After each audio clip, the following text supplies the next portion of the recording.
Hey guys, I want to talk to you about something, and hopefully, everybody that watches this can go ahead and tag Mr. Beast and his team. Um, my son, he is 7 years old. He every time I'm sitting there watching Mr. Beast, he just wants to come watch it with me, which is awesome. But he's actually to the point where he is inspired to do the same.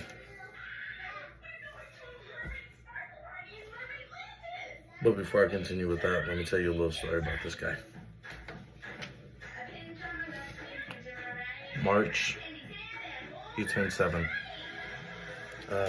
And sorry, I'm trying to do laundry and get the house situated.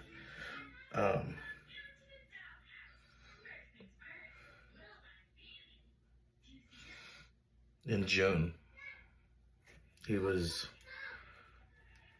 attending summer school, and he ended up sick. We thought it was just growing pains. We thought that, in all honesty, with his CF, maybe it was acting up. Then we got a diagnosis that would change our lives forever. He ended up with Barre. Barre syndrome is a autoimmune disorder that attacks the prefrontal cortex of the brain, and it is responsible for gross motor, fine motor, cognitive thinking, rational behavior, things of that nature. I could go on, but I'm not going to.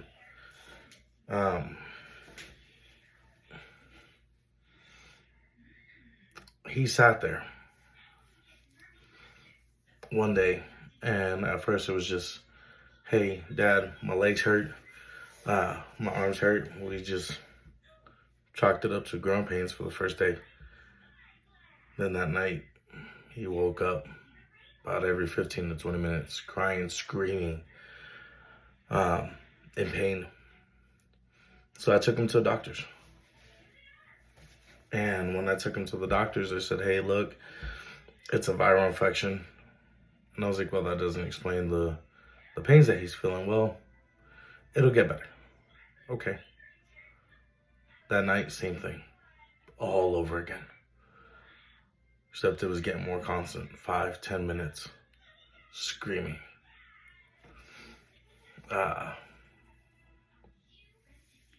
Very next day, I took him back to the hospital.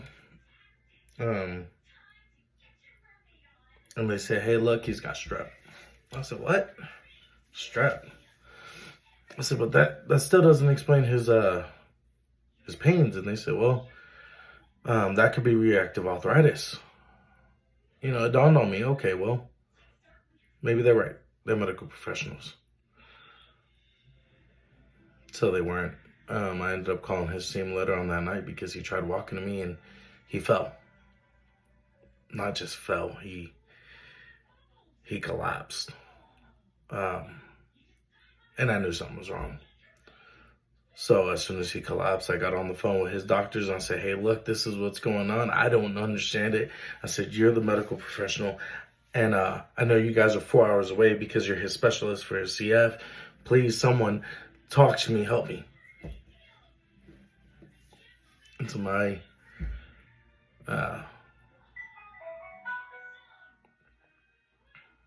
my knowledge, they were trying, but they didn't know what was wrong.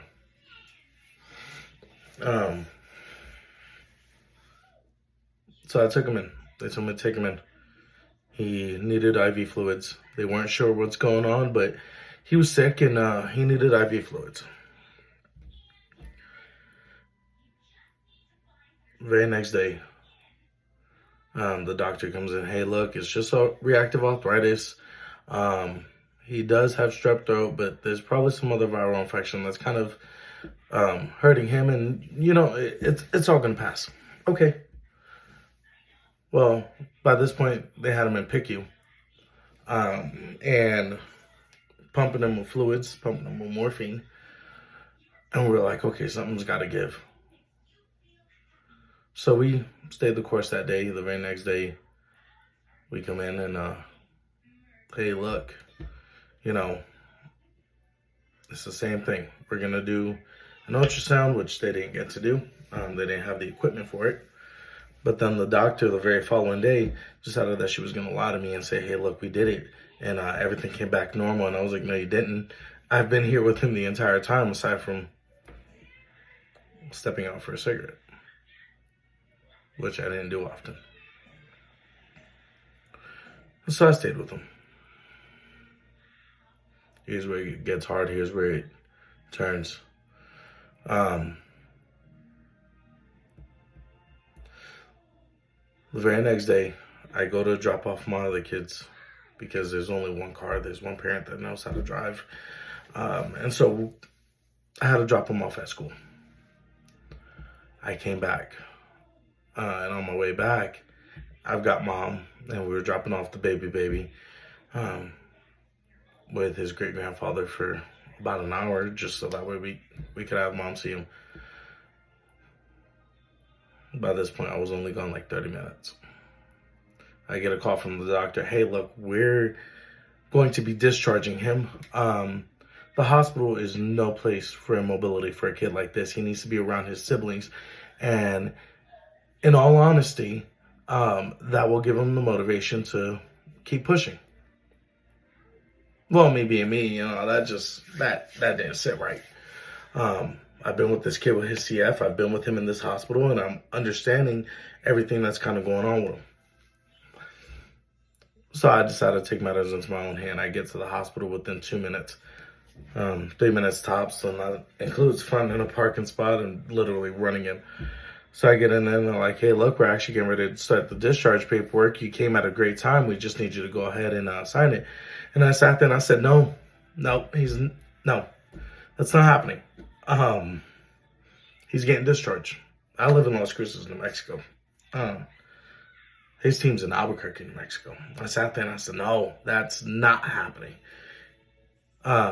Transfer him to Albuquerque at UNM.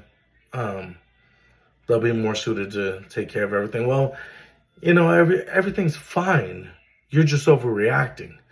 And I looked at the doctor and I said, I'm not overreacting. Everything is not fine. There's something wrong. About 10, 15 minutes later, as I'm dealing with the doctor, mom sits him up because of his CF. He really shouldn't have been laying down. And he started throwing up. And when he threw up, he aspirated.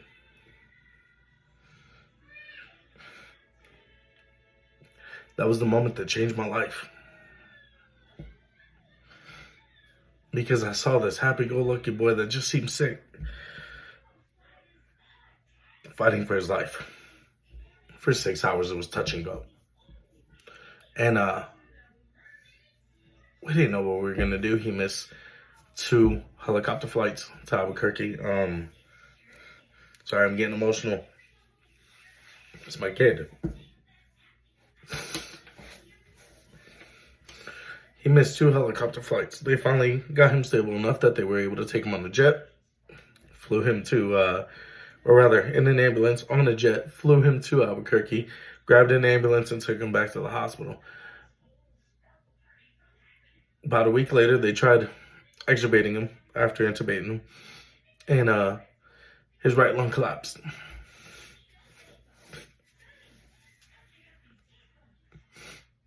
And when his lung collapsed, I knew. Little man did not want to fight.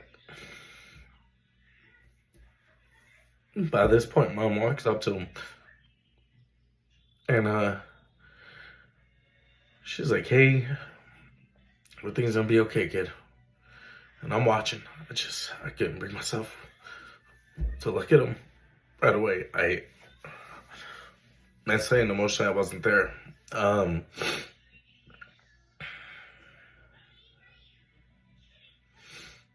so I was like, all right, well, everything's gonna be fine. Let's just keep the course. So they managed to re-intubate him, and everything looked good. The very next day, or that night, sorry, they went ahead and they said, hey, look, we need permission to do an MRI. I said, hey, look, get it done. I don't care. Get it done. They did a 2-hour MRI of his brain, his entire head, his spine.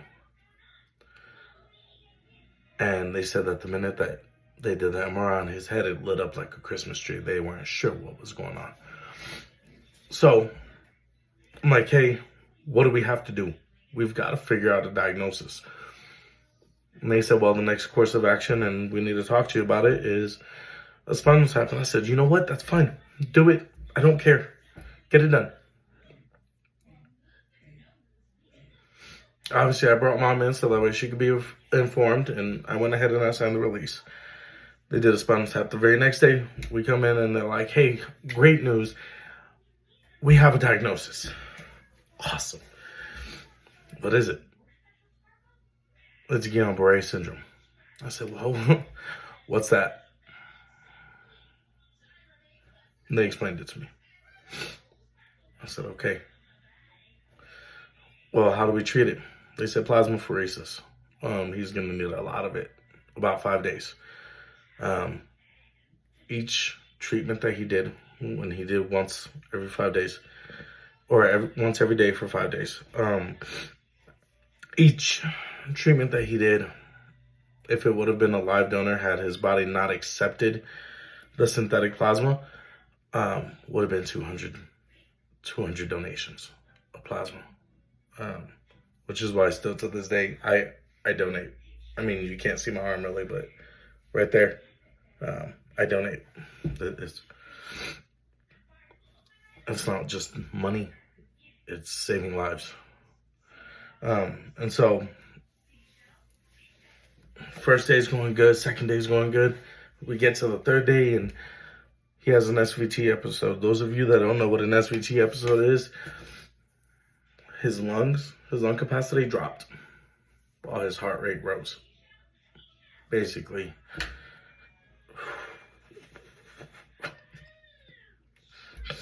at 7 years old, he was going through a heart attack. Now, those of you that know me, I'm an Army vet. A lot of veterans, we tend to hide our emotions. Ever since this happened, I haven't been able to, which is a good thing. But by this point, I broke down. Mom walks in again to go talk to him. And she tells him, hey, look, it's okay. If you have to go, go. We'll figure everything else out. Everything will be okay. Your siblings, me, your dad, will be all right. I didn't know what Mom said to him. She whispered in his ear. And so I told her, I said, well, let me go talk to him. I know you talked to him, but I need to go talk to him. This dude was medically sedated, so he wasn't in a coma, but he was just trying to be kept as comfortable as possible with all the medications. And I walked up to him. I told him, I said, hey, buddy, how you doing? And he looks at me, and he's got his ventilator in, and so he's not able to speak. And he goes, no. I'm like, you're not doing good? No. And then by this point, he started trying to speak. And he looks, and I was like, well, buddy. I said, you know you got to fight, right? And he looks, he goes, tired. I told him, I said, I know you're tired, kid. I said, but you got to fight. And he looks at me, he goes, no, tired. I said, no, kid. You fight. And when you're done fighting, I'll fight for you. And when I'm done fighting, we will fight together. And at that, he looks at me and he goes, okay. I thought I only had a couple minutes with him. I gave him a hug. I gave him a kiss. I walked away. By this point, they had already shocked him twice. And I walked away. And I prepared for the worst. I prepared to get ready to bury my child. Which is not a feeling any parent should feel. But I had to stay strong, right? So, Mom stepped away to one corner. I stepped all the way back as far as I could to where Mom couldn't see me. She couldn't hear me. And I broke.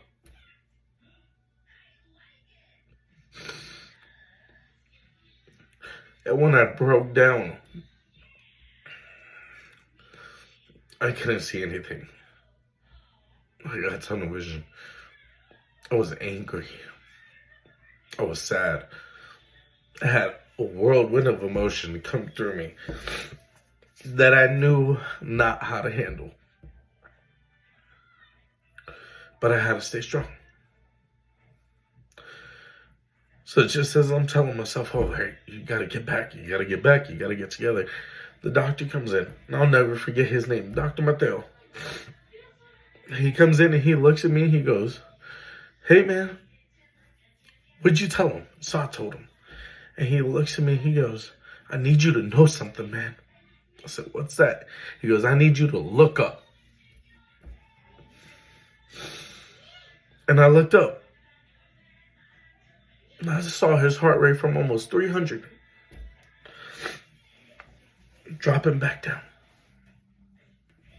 on 65. And again, I broke down. He was getting better.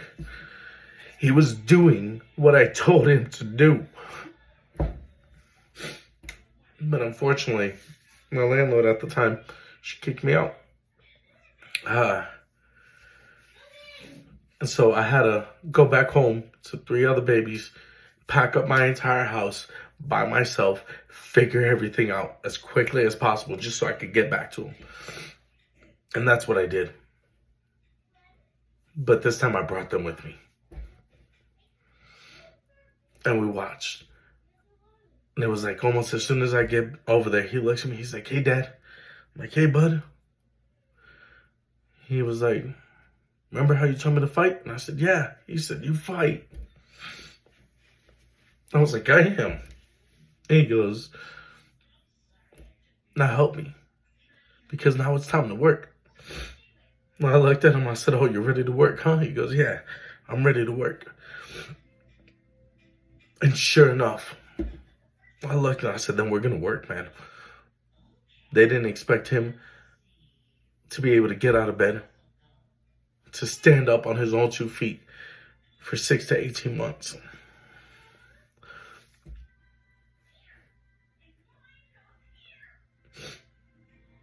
In a matter of 2 months, he came out of that issue. Said, hey, Dad, let's stand. And we stood up. Physical therapy, occupational therapy. Let's work. Let's work, Dad. All right, man, we're working. We're doing what we can, right?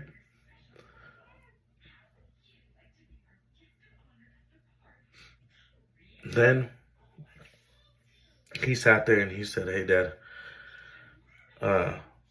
they got me a wheelchair. And I said, cool. Let's work on them legs. Use them legs with it. You know, make sure you use your arms.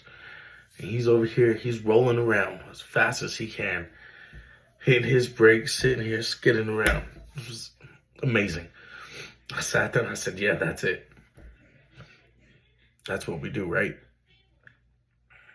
Then one day I looked at him. I said, hey, buddy, I need you to try to stand up, though. I know it's going to be hard and I know it's going to be painful. And I'm going to be right here and I'm going to hold you and we're going to do it together. And we did. He stood up. pain in his legs, pure determination in his eyes and in his heart. And he walked. It wasn't far. It was probably about 4 feet. But he walked. I said, hell yeah. That's it. That's what we're doing. And he looks at me. He's like, all right. Very next day, I look and I was like, hey, man, you ready to do it again? He goes, yeah, let's do it, Dad. I said, all right, cool. We did it again. This time it was about 20 feet. I looked and I was like, how? You're barely able to do 4 yesterday. Now it's 20. And he had his mindset, man. He had his mindset. And he was bound and determined to make it. And so he did. And he was sitting up on his own. He was holding strong. Not even 2 days later, I walk in because obviously I've got the other 3 kiddos and I've got Mom. And we were staying at the Ronald McDonald House, which is an amazing foundation, by the way. But we were staying there, so I get to him. It's about 8:30 in the morning. And I walk in and he's on a bicycle. He is pedaling. And he's not just, okay, let's pedal. No, he's gone. He's like the wind, dude. He's gone with the wind at that point. He just, poof, he just took off like a rocket. I was like, whoa, what happened there? And he's like, hey, Dad, look, I'm on a bike. I'm riding a bike. We can do it. I said, all right. Very next day, he did it longer. He did it faster. He did it stronger. All right, cool. That day, he looks at me. He's like, hey, Dad, hold my hand. What do you mean hold your hand, man? Like, what do you mean? He looks, he's like, Dad, hold my hand. And I held my hand out, he grabbed it, and he stood up, and I was like, whoa, buddy. I was like, let me help you. He goes, no, Dad, just hold my hand. I said, all right. And I held his hand, and he walked. And he looks and he's like, Dad, I need a little help. My legs hurt right now. So I grabbed him and he looks. He's like, all right, now let go again. I want to walk again. I said, buddy, we haven't even sat down. He goes, I don't care. I want to walk to my chair. And he walked. This little man pushed himself for as hard as he could. And when everything seemed impossible, he overstood the odds. He overcame the odds. He wasn't going to be let down. So guys, the reason that I asked you to tag Mr. Beast is because Mr. Beast understands what it's like to go from everything's okay one day to it's not that great anymore. And so I want him to hear this story. I want him to know that he's inspired my kid. And it would mean a lot to me if all of you guys will go ahead and tag him. I'm going to tag him. And I just want him to hear this story. Mr. Beast, if you're watching, thank you for what you do. Thank you for everything you've done. And I hope that your life continues to go great. And from one military vet to another, speaking of your mom, I hope she prospers, and I hope you continue to prosper. And she's done an amazing job. All right, guys, much love. Stay honest, stay humble, and remember you're important.